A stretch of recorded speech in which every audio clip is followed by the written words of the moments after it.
তাদের এনওসি নিতে হবে।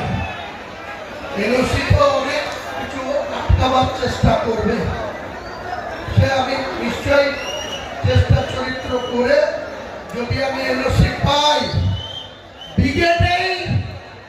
আপনি এক সময় মমতা ব্যানার্জিকে কি বলেছিলেন? চোরের রানী বলেছিলেন।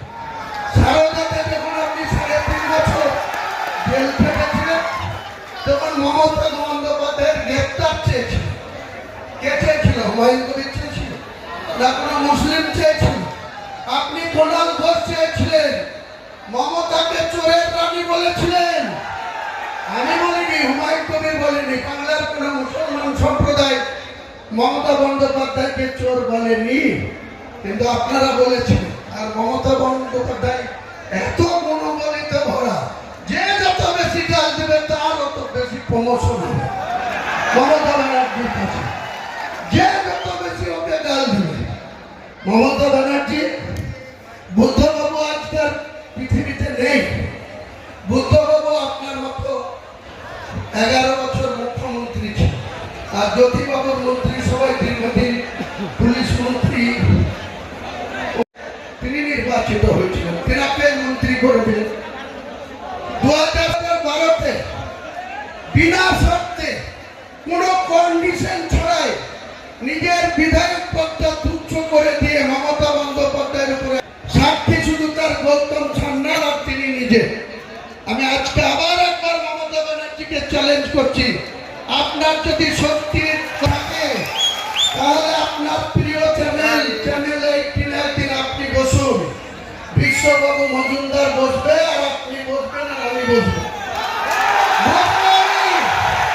আপনি বাংলার মানুষকে কতটা মিথ্যাচার করেন সেদিন প্রকাশ পাবে। বাংলার মানুষ দেখবে, ভারতবর্ষের মানুষ দেখবে। মানুষকে ইউজ অ্যান্ড থ্রো, কাজের সময় কাজী আর কাজ ফেরালে মাঝি।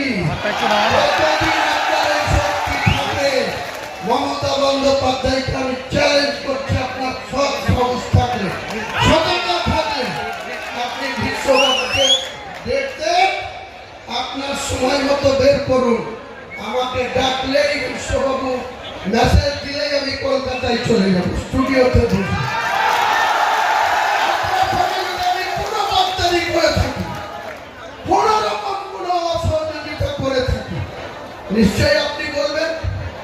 আর আপনি আমার সঙ্গে কতটা মিথ্যাচার করেছেন, কত রকম মিথ্যাচার করেছেন, সেদিন বাংলার মানুষকে একবার নতুন করার একবার মনে পড়াবো, জানাবো।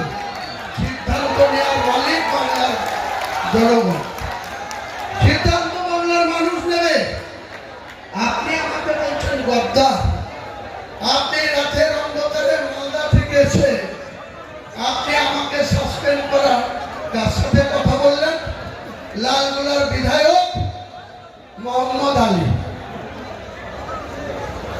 ওই রঘুনাথগঞ্জের বিধায়ক মন্ত্রী আবদুজ্জামান, মুর্শিদাবাদের এমপি আবু তাহের খান, বহরমপুর পৌরসভার পৌরপিতা রাজগোপাল মুখার্জি, গাজীর বিধায়ক সাংগঠনিক সভাপতি অপূর্ব সরকার। তাদের সঙ্গে বসে আলোচনা করে বললেন যে হুমায়ুন কবিরকে যদি দল থেকে সাসপেন্ড করি বা বের করে দিই মুর্শিদাবাদের ক্ষতি হবে। তারা নির্দ্বিধায় বলে দিলে কোনো ক্ষতি হবে। আমি মমতা ব্যানার্জি আপনাকে মুর্শিদাবাদে 2011-তে একটা পেয়েছিলেন, আর 2004-এ আমাকে প্রার্থী না দিয়ে শুভেন্দুর কথায় 22টা প্রার্থী দিয়ে 4টে জিতেছিলেন। আর হুমায়ুন কবির আবার আপনার হাতে পায়ে ধরে এই তৃণমূলে এসে 20টা পায়ে দিচ্ছিলাম। আজকে চ্যালেঞ্জ আমার, কোন শক্তি থাকলে মুর্শিদাবাদে আপনি খাতা খুলে রাখবেন, মুর্শিদাবাদে 22টা সিটে আপনি খাতা খুলবেন।